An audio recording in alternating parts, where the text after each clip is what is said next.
जिस समय भगवान श्री कृष्ण के वंशज वज्रनाभ जी ब्रज में आए,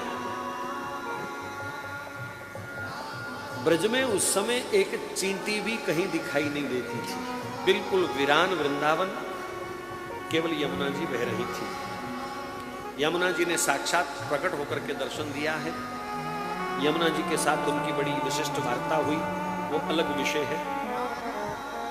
वज्रनाभ जी ने सिर्फ इतना पूछा कि हे यमुना महारानी, श्याम सुंदर की विरहा में जब एक चींटी भी ब्रज में नहीं रही तो आप क्या कर रही हो? और आपके पास तो साधन था कन्हैया के पास जाने का, क्योंकि प्रत्येक नदी बहकर के समुद्र में पहुंचती है। हे यमुने, आपने अपने स्वरूप को गंगा जी में क्यों विलीन कर दिया? आप चाहती तो आप समुद्र में द्वारिकानाथ के पास जा सकती थी, तो आपने इतना वियोग सहन क्यों किया? श्री यमुना जी कहती हैं, हे वज्रनाभ, मुझे कन्हैया का वियोग नहीं होता। बोले मुझे संतों के सत्संग से आभास हो गया था कि श्याम सुंदर ब्रज छोड़ेंगे, और मैंने उसी समय श्याम सुंदर का आश्रय ना लेकर के लाडली सरकार श्री राधा रानी के चरणों का आश्रय ले लिया। मैं राधा रानी के चरणों की दासी बन गई, उन्हीं के चरणों का सेवन करने लगी।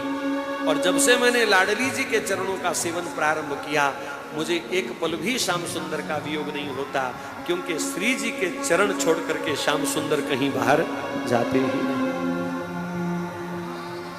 तो कितने विश्वास की बात है। वज्रनाभ जी को फिर शांडिल्य ऋषि का दर्शन हुआ।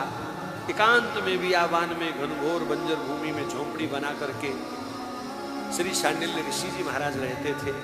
उनसे भी यही प्रश्न किया उन्होंने कि आप यहाँ क्या कर रहे हैं? बोले आपको तो श्याम सुंदर के बिछुड़ने का अधिक कष्ट हो रहा होगा, आपने तो कन्हैया के बचपन को अपनी गोद में दुलार दिया है, हर संस्कार आपके द्वारा संपन्न हुआ, तो आप यहाँ क्या कर रहे हो? तो शांडिल्य ऋषि ने कहा, सच कहूं मैं आप ही का इंतजार कर रहा था। मेरे श्याम सुंदर की ही मुझे प्रेरणा थी कि एक दिन वज्रनाभ यहाँ आएगा, मुझे ढूंढेगा, कोई तो होना चाहिए जो उसके उजड़े हुए मन को थोड़ा विश्राम दे सके। तो मैं आपके लिए बैठा था।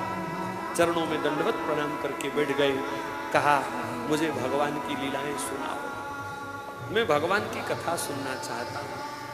शांडिल्य ऋषि कहते हैं, वज्रनाभ, मन तो मेरा भी है कि मैं आपको खूब कथाएं सुनाऊं, लेकिन मैंने केवल बचपन की लीलाएं देखी हैं। यहीं ब्रजमंडल में भगवान के एक ऐसे सखा रहते हैं जो भगवान के बचपन के बाद